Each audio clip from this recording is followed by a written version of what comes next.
साक्षी जोशी, एक और कांग्रेस भक्त पत्रकार, राहुल गांधी की अनन्य भक्त। इसका दाना पानी इन दिनों मोदी जी दे रहे हैं, क्योंकि मोदी जी को गाली देना, उन्हें सुनाना, उनको हर बात पे क्रिटिसाइज करना, यही तो इसका फुल टाइम पेशा है, यही तो इसका फुल टाइम धंधा भी है। इसके वीडियोस के टाइटल और कंटेंट की लिस्ट देख लेना, आपको यकीन हो जाएगा कि मैं जो कह रहा हूँ सच कह रहा हूँ। हरियाणा इलेक्शन रिजल्ट ने अच्छों की आंखों में आंसू ला दिया।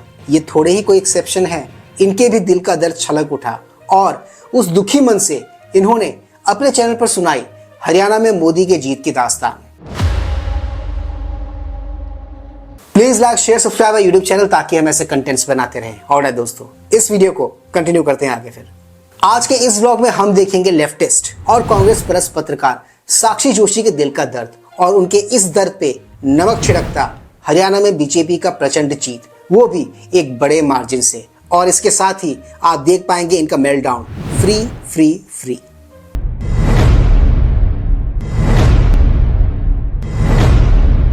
लेकिन ऐसा लगता है कि न्यूज़ चैनल्स पर भी बहुत हद तक घुमा फिरा के उल्टे सीधे एग्जिट पोल शायद बताना मुश्किल हो जाएगा, क्योंकि जिस तरह से एंटी इनकम्बेंसी हरियाणा में देखने को मिल रही थी, कम से कम हरियाणा के लिए कहा जा सकता है, भारतीय जनता पार्टी के लिए बहुत।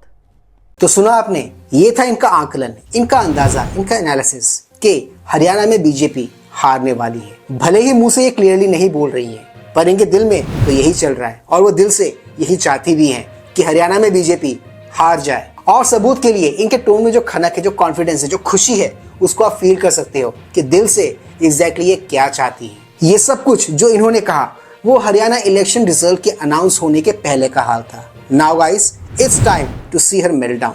चलिए वो देखते हैं आगे। हरियाणा में सरकार बना के एक नॉर्थ इंडिया की उस बेल्ट को में एक राज्य में सरकार बना के कांग्रेस को ये सब कुछ करने को मिल सकता था, लेकिन सारी अपॉर्चुनिटीज जैसे कि गवा दी हो।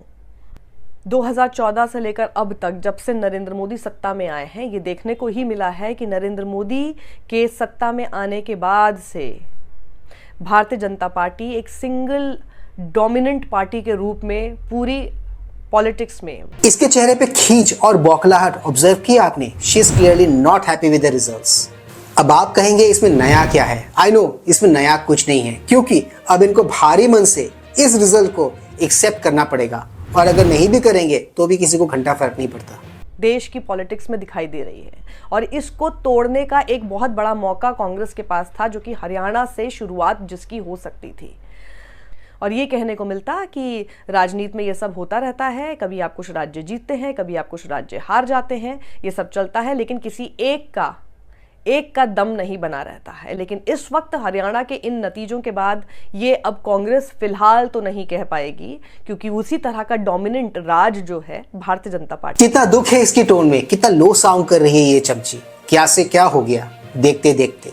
क्या क्या सपने देखे थे इसने और इन जैसों ने कि अगर कांग्रेस जीतती तो हम मोदी को ऐसे सुनाते वैसे सुनाते, ये कहते वो कहते, बट सब नाले में बह गया, ड्रेन में चला गया। का वो बना हुआ दिखाई दे रहा है। It's a hat trick for Bharatiya Janata party, और ऐसे समय में जहां पर वो ऑलरेडी लोकसभा के चुनाव अभी बीते हैं और उसमें काफी कम सीटों के साथ, अलायंसेस के साथ मिलकर सिर्फ सरकार में आई है, हाफ वे मार्क अपने दम पर पार नहीं कर पाई थी। वहां हरियाणा में जिस समय मैं आपको बता रही हूं, तब तक 50 सीटें भारतीय जनता पार्टी की झोली में दिखाई दे रही है। A comfortable majority you can say, क्योंकि 90 सीटें हरियाणा में हैं, जहां पर 66। मुझे ऐसा क्यों लगता है, एग्जिट पोल एनालिसिस को बेस बनाकर, आधार बनाकर इसने और इन जैसे दरबारी पत्रकारों ने मोदी और बीजेपी को ट्रोल करने का पूरा प्लान बना रखा था, जो एंड मोमेंट पे आके फुस हो गया।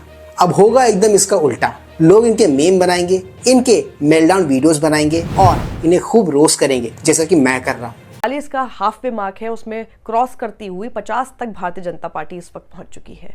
अब बैठकर कांग्रेस को यही देखना होगा कि आखिर एक दूसरे के ऊपर ठीकरा तो फोड़ लो, लेकिन ठीकरा फोड़ने की नौबत क्यों आती है, इसके ऊपर चिंतन जरूर करना होगा।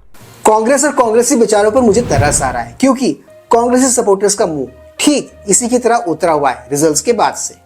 और मुझे ऐसे क्यों लग रहा है कि कांग्रेस को ये और इन जैसे लोग अब ढोल की तरह ट्रीट करने वाले हैं, मतलब जो आएगा बजा के जाएगा। एनीवेज, आज के इस ब्लॉग को बनाने का मेरा ऑब्जेक्टिव, मेरा मकसद इस कट्टर कांग्रेसी के मेल्टडाउन को आप सबके साथ शेयर करना था, ताकि आप सब भी मेरे साथ इनके दुख के मजे ले सको। आज के इस ब्लॉग में सिर्फ इतना ही। मैं मिलूंगा आप सबसे अपने अगले ब्लॉग में। Till then keep smiling and yes, do not forget to like share subscribe YouTube channel, ताकि हम ऐसे कंटेंट्स बनाते रहे। इससे हमें शक्ति मिलती है, इससे हमें ताकत मिलती है और इससे हमें मिलती है मोटिवेशन। कीप स्माइलिंग दोस्तों।